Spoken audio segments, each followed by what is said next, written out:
Dear student, now I give lecture on measurement of high AC and impulse voltages. This is the subtopic of measurement of high voltages. Comes under measurement of high AC and impulse voltages. We studied about the series impedance voltmeters, capacitance potential dividers and capacitance voltage transformers, potential transformers, that is magnetic type potential transformers. First we studied about the series impedance voltmeter. Okay. First we studied about the introduction to measurement of high AC and impulse voltages. The measurement of high AC voltages employ conventional methods like series impedance voltmeters, potential dividers, potential transformers, electrostatic voltmeters. Their designs are different from those of low voltage meters as the insulation design and the source loading are the important criteria. When only the peak value of the measurement is needed, peak voltmeters and spear gaps can be used for peak value measurement. The spear gaps are used for calibration purposes. The impulse and high frequency AC measurements invariably use potential dividers with CRO for recording voltage waveforms. The spear gaps are used when the peak values of the voltages are only needed and also for calibration purpose. This is the introduction to measurement of high AC and impulse voltage. Now we studied about the series impedance voltmeter. For frequency AC measurements, the series impedance may be a pure resistance or a reactance. Since the resistance involves power losses, a capacitor is preferred as a series reactance. For high resistances, the variation of the resistance with the temperature is a problem. The residual inductance of the resistance gives rise to an impedance different from its ohmic resistance. High resistance units for high voltages have stay capacitances and the unit resistance will have an equivalent circuit which is shown in figure 1. Later we will see the figure 1. At any frequency omega of the AC voltage, the impedance E of the resistance R is calculated by using the formula Z equal to R plus J omega L divided by 1 minus omega squared LC plus J omega CR. R is the resistance, L is the inductance, omega is the angular frequency, C is the capacitance. Okay, that is the series capacitor is preferred as a series that is reactance. This is the simplified lumped parameter equivalent circuit of high ohmic resistance R only. This is the RLC circuit. L is the residual inductance, C is the residual capacitance. Okay, RL connected in series. The capacitance C is parallel with the RL series circuit. If the omega L and the omega C are small compared to resistance R, then the Z equal to R into 1 plus J omega L divided by R minus omega CR. Then the total phase angle is tan pi is equal to omega L divided by R minus omega CR. You already know the imaginary part is the used to find the angle, the real part is used to find the magnitude. Okay, this can be made 0 and independent of frequency. The condition is L by C is equal to R squared. For extended and large dimensional resistors R, this equivalent circuit is not valid. Each elemental resistor has to be approximated with this equivalent circuit. The figure 2 represents the extended series resistance for high AC voltage measurement. Figure A represents the extended series resistance with inductance neglected. In this figure, CG represents the stay capacitance to ground which is shown in the figure. CS is the winding capacitance which is shown in the figure. R 3R is there, all are connected in series. This is nothing but the extended series resistance. So the resistance is connected to the high voltage line only. So the microammeter is used for measuring the AC voltage measurement. In the figure B, the series resistance with God and tuning resistance. In this figure, R is the series resistor, RS is the God resistor, RA is the tuning resistor. Okay, so the middle is R resistor, then the two sides of the R resistor, that is series resistor, RS is the God resistor. The top, the variable resistor only, that is the tuning resistor is a variable.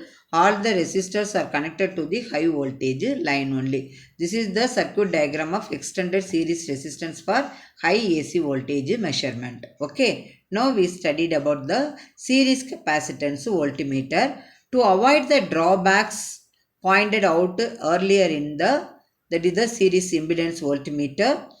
A series capacitor is used instead of resistor for AC high voltage measurement. The current IC through the series capacitance voltmeter is IC is equal to J omega CV, where C is the capacitance of the series capacitor, omega is the angular frequency, V is the applied AC voltage. Now see the circuit diagram. The figure 3 represents the series capacitance with a micro ammeter for the measurement of high AC voltage. Protective gap, so the IRMS milliammeter and then series capacitance, all are connected to the high voltage line which is represented in the figure. Then the AC voltage contains harmonics. Error due to changes in series impedance occurs. The RMS value of the voltage V with harmonics is equal to V equal to root of V1 squared plus V2 squared plus goes on increasing plus Vn squared, where V1, V2, Vn represents the RMS value of the fundamental, second and nth harmonic respectively. The current due to these harmonics, that is fundamental, second and nth harmonics, I1 is equal to omega C V1, I2 equal to 2 omega C V2 because second order, that is 2. In is the nth order harmonic, so therefore n into omega, that is the fundamental is omega C into V1. If you want to calculate the current due to second harmonics means 2 multiplied by the fundamental harmonic current equations. Okay. So therefore I2 equal to 2 omega CV2. Similarly In equal to n into omega CVn. So therefore the resultant RMS value of the current I is equal to, you take outside omega C, then the root of V1 squared plus 4 V2 squared plus n squared Vn squared. Then the capacitance potential divider and capacitance voltage transformer, which is also used for measuring the high AC and impulse voltages. The errors due to harmonic voltages can be eliminated by the use of capacitive voltage divider with an electrostatic voltmeter or high impedance meter. The example is TVM meter. If the meter is connected through a long cable, its capacitance has to be taken into the account for calibration. Usually standard compressed air or gas capacitor is used as C1, which is shown in the figure 4. Later we see the figure. The C2 may be the large capacitor that is made up of mica, paper or any low loss capacitor. The C1 is a 3-terminal capacitor which is connected to C2 through a sealed cable, and C2 is completely sealed in a box to avoid stray capacitances. Now you see the circuit diagram. This is the capacitance potential divider circuit diagram. The circuit consists of C1, C2 and then CC, ESV and then P. C1 represents standard compressed gas high voltage capacitor. C2 is the standard low voltage capacitor. ESV is the electrostatic voltmeter. P is the protective gap. CC is the connecting cable. So the applied voltage V1 is given by V1 equal to V2 into C1 plus C2 plus Cm divided by C1, where Cm is the capacitance of the meter and the connecting cable, and the leads, and V2 is the meter reading.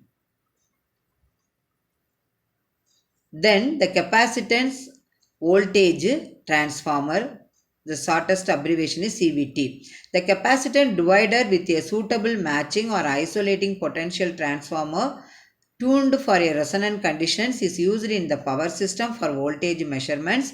This is referred to as a CVT. It requires a high impedance meter like TVM or electrostatic voltmeter. The CVT can be connected to a low impedance device like wattmeter pressure coil or relay coil. CVT can supply a load of few volt ampere. The schematic diagram of CVT with its equivalent circuit, which is shown in the figure 5, we will see later. C1 is made up of few units of high voltage capacitors. The total capacitance will be around a few thousand picofarad against a gas-filled standard capacitor of 100. Then this is the circuit diagram of capacitance voltage transformer. Figure A is the schematic diagram. Figure B is the equivalent circuit. So the figure A, C1, C2, inductance L, then transformer, okay, and then meter, and then that is the motor drive, and then high voltage connections. The equivalent circuit also, for the schematic diagram we draw the equivalent circuit. Now we studied the theory. A matching transformer is connected between the load and meter only, which is already shown in the figure also. So the transformer ratio is chosen on economic ground. The high voltage winding rating may be 10 to 30 kV with low voltage winding. The low voltage winding rated 200 to 500 volt. The high voltage winding rated be 10 to 30 kV. Okay. The value of the tuning choke L is is taken to make the equivalent circuit of the CVT purely resistive or to bring resonance condition. The condition is omega into L plus LT equal to 1 divided by C1 plus C2, where L is the inductance of the choke, LT is the equivalent inductance of the transformer referred to high voltage winding. Okay, we already see the circuit diagram. IC1, IC2, VC1, VC2, then V2 dash, XM dash, RM dash, RI, XI, IM, everything. Okay. Now the advantages of current voltage transformer is simple design and easy installation. It can be used both as voltage measuring device for meter and relaying purposes, and also coupling condenser for power line carrier communication and relaying, frequency independent voltage distribution along elements against conventional magnetic potential transformer, which required additional insulation design against surges, provides isolation between the high voltage terminal and low voltage metering. The disadvantages of CVT is voltage ratio is sustainable to temperature variations, problem of inducing ferro resonance in power systems. Then resistance potential dividers. The resistance potential dividers suffer from the same disadvantages as series resistance voltmeter for AC applications. Stray capacitance and inductance associated with the resistance make them inaccurate, and compensation has to be provided. Hence, they are not generally used. That is, the resistance potential divider are not generally used. The potential transformer. The third is the magnetic potential transformer. The magnetic potential type transformer are the oldest devices for AC measurements. They are simple in construction and can be designed for any voltages. For very high voltages, cascading of the transformer is possible. The voltage ratio small a equal to V1 divided by V2 equal to N1 divided by N2, where V1 and V2 is the primary and secondary voltages respectively. N1 and N2 is the primary and secondary turns respectively. Then The test object like insulator, cables, etc., which are the capacitive in nature, a voltage raise occurs on the load with the testing transformer and the potential transformer winding gives the voltage values less than the actual voltages applied to the test object. If the percentage impedance of the testing transformer is known, the following correction can be applied to the voltage measured by the potential transformer winding of the transformer. So, for the formula V2 equal to V20 into 1 plus 0.01 Vx C divided by Cn, where V2 naught is the open circuit voltage of the potential transformer winding, Cn is the load capacitance used for testing, C is the test object capacitance, that is C much less than Cn, and then the Vx is the percentage reactance drop in the transformer. Students, in this lecture video, I thought you clearly understood the concept of and then function everything of a series impedance voltmeter, series capacitance voltmeter, capacitance potential divider and capacitance voltage transformer, then resistance potential divider, magnetic type potential transformer. Thank you students for listening this class.